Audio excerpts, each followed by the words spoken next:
Billy Beebe with you on the Ohio State Football Report by Chat Sports. A lot to talk about on today's show. We're going to hit two main points, two position groups in one of those points. Paul Finebaum with some not-so-Southern hospitality for the Buckeyes. And as I just said, some fall camp breakout groups. There's two position groups that we'll discuss in that. But let's get right into it with Finebaum. I hate that smile, man. That's just laughing at the Buckeyes a little bit as he got aggressive on his take with the Buckeyes and Texas coming up. Finebaum, note after note after note about why Ohio State's not going to win this game and why the game itself won't be close in general. I'm going to give you all those points, and I'm going to go back against Finebaum. The full word from Finebaum on First Take yesterday. I really don't even think that this game is going to be close. It's a big event, one of the biggest games we have. One of the biggest games we've seen, but I think Texas roster is better, and I think Ohio State is going to be hung over from last year with a new quarterback, and they also have two new coordinators, which he noted could be a disaster. Speaking of hangover with Finebaum here, nobody likes a buzzkill. I'll just put that out there. A lot more to get to with that. Good opportunity here. Give the video a like if you think that Paul Finebaum of ESPN is wrong once again. He's been wrong many times about the SEC, about the Big Ten, about Ohio State. Give this video a like if you think he's wrong with this prediction again. So the points throughout this quote that we're going to get to, and I'm going to get a chance here to fight back a little bit with my own points to Finebaum's points. The roster is good, but not elite for Ohio State. First things first, we haven't played a game yet. You can't say that they are or aren't elite. There has been a ton of change. Last year's team, once again, I've talked about this so many times. Last year's team was so good that the loss has so many people thinking that it's a steep drop in talent. No doubt, a lot of good players left Ohio State, but we're not at the point where we can say that they're that much worse from last year, or in Finebaum's case, that there are or are not an elite roster going up against Texas next Saturday. Second point to get to on this game won't be close. Finebaum is battling history when he makes this point. History argues otherwise against Paul Finebaum on this point. You've got Vince Young winning in Columbus. You've got Troy Smith winning in Austin, Texas.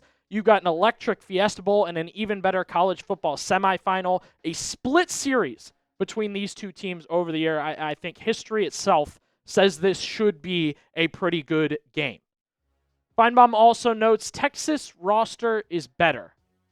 We talked weaknesses with Texas. We talked things Ohio State could expose about Texas in the past few days. Both teams have to replace major positions from last season. I would argue that Texas lost more spots in general, not necessarily talent, but they lost so many different spots that I think it's bold for Finebaum to say that Texas somehow picked themselves back up from last season and compiled a better roster than Ohio State. In this case, the Buckeyes, again, returning Jeremiah Smith, returning Caleb Downs, returning a good chunk of that O-line, returning not necessarily guys that started, but experienced defensive linemen. I think that's really, really key. So to say Texas roster is better overall, I think that's bold. And again, I add the point that we haven't played a game yet. Final point, two new coordinators equals disaster. Disaster! What a strong word by Paul Finebaum. Week 1 at home, 2 weeks to prepare, and we're headed for a disaster? I think that's a really, really strong word to give just because Ohio State switched to an NFL caliber defensive coordinator and an offensive coordinator that's been there for years, both as a coach and a player. We didn't hire a young, up-and-coming guy that hasn't done much at offensive coordinator and a defensive coordinator out of the blue. It's NFL caliber, and it's a guy that bleeds scarlet and gray and has been around it enough. So I think disaster, pretty strong word there from Finebaum.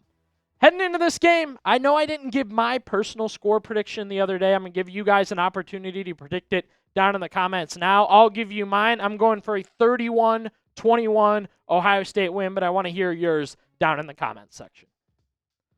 Fall camp officially done. The scrimmages, the practices, the long days, all that done. And I think there's some final takeaways for me that I wanted to add for the Buckeyes getting prepped for next Saturday against Texas. I've got two position groups, breakout groups that will break out this season for the Buckeyes. Both these groups are on offense. Bryant Hartline going to be really, really excited to have these groups be a big part of their offense. And that first group, we're going to go to the running backs. I've talked a lot about the names in this group. We're going to run them down again, but I do want to add they are victim to the same thing as the defensive line. You lost so much talent that it worries people and it makes them believe that they're not as talented now in this group or that they don't have a talented group in general. You may never have as a good 1-2 punch as Judkins Henderson. I'm not sure. Ohio State seems to find those groups.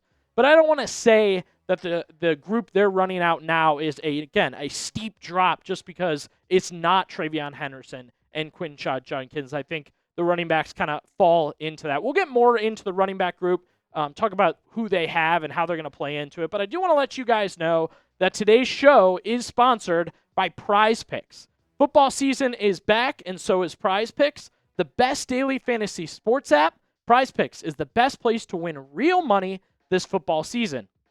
It's very easy to play Prize Picks as you just pick more or less on stat projections on 2 to 6 player lineups. If you get your lineup right, you can win up to 2,000 times your money. That's right. So you can turn $10 into $20,000 with certain Prize Picks lineups. College football is back this weekend. Yeah, the Buckeyes aren't going to play. It is week 0, so there are games going on, and we've got a special deal for you as you're halfway to winning a 2-player lineup by taking more than half a passing yard upcoming here for Avery Johnson and Rocco Beck, more than 16 and a half rushing yards, and that'll complete that lineup, and that can be $20 to win $60 if that hits. Download the Prize Picks app and use code CLNS to get $50 in lineups after you play your first $5 lineup.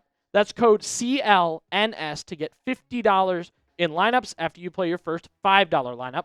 Prize Picks, run your game. Link in the comments and description to get started. Here's the running back room starting with James Peoples. He's got that J.K. Dobbins comparison already. If you're an Ohio State fan and you know you're getting another J.K. Dobbins-esque player, sign right up. Am I right? Stick with me on that one. Bo Jackson, I watched him in high school. He's got the name and he's got the pedigree to back it up. I think he's actually going to play. We'll get more into Bo in just a second. I do want to get to C.J. Donaldson, the transfer from West Virginia. We know how good Quinshad Judkins was last year between the tackles after transferring from Ole Miss. I think Ryan Day wanted that again in C.J. Donaldson, a guy that can break tackles, get in between the lines, especially in the red zone, make the difference for you. I expect Donaldson to be really a running back 1B, play a lot for this team, especially, again, when they get into the red zone, make that difference between the tackles. As we looked at that group, I do want to hit again on the fact that I understand it's not going to be Henderson and Judkins again this year. I think this is the group to, as a group, make up for what you've lost, right? You lost Henderson, you lost Judkins, but I did this with the defensive line also. I believe it for this group. They can make up for it. Cameron T. Robinson of The Athletic had a similar thought. I like what he had to say here. I expect Donaldson to share snaps with Peoples. I think Peoples has all the tools to be the next great Ohio State running back. T. Robinson goes on to talk a little bit more about how many snaps he figures they'll get, the split time, what we've seen from Peoples so far. But you like the idea there of getting excited about this running back room after fall camps, even though it's not the wide receiver group that has all the hype. It's not the quarterback competition, which we talked about every single day. It's its own kind of group. So you like that. Finally, I do want to get to Bo Jackson. I think he's what can make this group special because you're getting a player up and coming that's going to play a little bit as your running back 3. We haven't seen the Buckeyes utilize 3 running backs a strong amount in a while, and I don't think he'll necessarily even split with the other running backs.